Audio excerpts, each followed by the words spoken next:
This video is to go over the Piracy and file manipulation plugin. To get to this screen, what you're going to need to do is go over to Plugins, Piracy Detection Content, UI, and then your encryption setup. You just want to right click on that and run Editor Utility Widget. You should see something like this. So you need to make sure that you actually have a packaged project.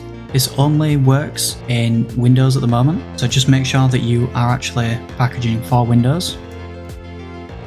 But once you have that, then you can set the package directory. You need to go over to the containing file, containing directory, sorry. So you go into where it will be Windows, so you've got all the files in there. This is a debug build that I'm working with right now. This does work with non-debug and debug builds. This is just so you can see the output log. Okay, so we've selected our directory, and then you need to select a new element to inspect and be able to protect that. So we'll choose a directory first, and then use the picker.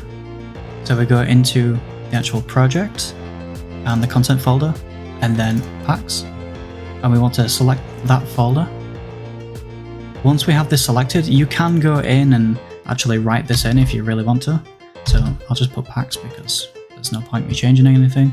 You can actually see that we have a log that's down here that you can scroll through if you have enough items in there, but obviously not right now. So if we add a new element, and we'll do an individual file at this point, and then use the picker. You've got all these files here, but you don't actually want to apply this to the application file itself. It'll cause some issues that you don't want to deal with. But you can see there's a super important file right there. And what I will need to do is just update that and put in some text. Otherwise, we won't get the right values from there. So now you can see there's 1 kilobyte. As long as it's more than 0 kilobytes, you're totally fine to use it. So if we just open that, then you can see that there's a directory again with super important file.txt, and that's pretty much it. You can add as many as you want of these, and you can see that you can scroll through this. Just remove all the ones that we don't need. Now the next step is we need an encryption key. Feel free to actually write this in. You can do if you really want to, or we can set up a random one. So if we set up 80 characters, click random, and we've got a nice random encryption key. And then we press create file, and then you can see that we've got a directory. Directory has been added. That is just to the JSON script that's been encrypted. Files hashed and formatted, ready to create the file.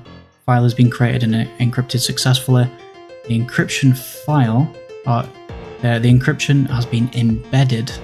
So while editing this, I realized that this is actually not quite right.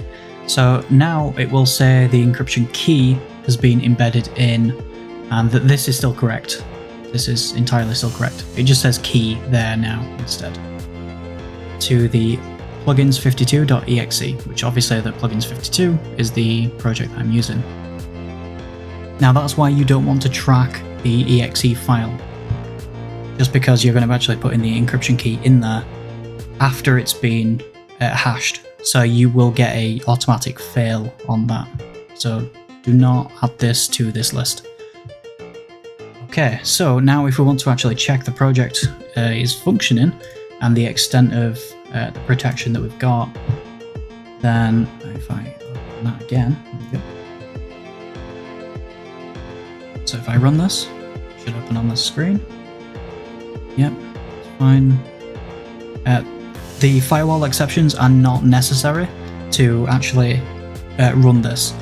There's no online features, everything's offline, and it will stay like that for this plugin. Okay, so we've got project verification true over on the left-hand side. Now if I quickly just get my mouse back, there we go. So if I pull this over, and what I can do is actually mess with this, so you can see everything that fails and how it will fail. So if I go into the content folder, go into packs. You can see that everything's packed up just like a regular game. And if I create a new text file, call it hacks, then because there's nothing in this file, there's nothing to check against. So it won't automatically pull up for basically an empty file. And you can still see that every time this flashes, it's doing basically another check.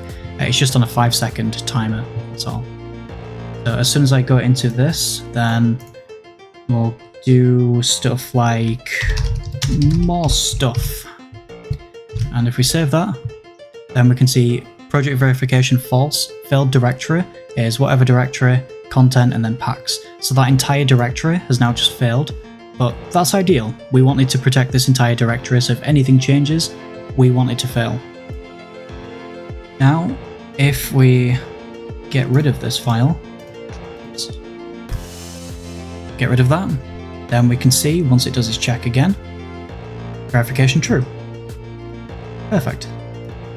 Okay, so if we go back up to, I'll go more into this file, just a second. So if I go into the super important file, I just put stuff in there, and then if I put in more stuff, it will not actually do anything until I save it. So as soon as I save it, it'll do the check again, and then it will say, yep, it's failed directory, and then it's actually listing out super important stuff.txt. So I know which files have been tampered with at this level. So you can do either full directory, or you can do simple, individual files if you want to really narrow down which files have been tampered with inside your project. That's all for now. This is just a quick guide on how to use this plugin and what you can expect back from it. If you have any questions or comments, just leave them down below, or you can reach out to us directly.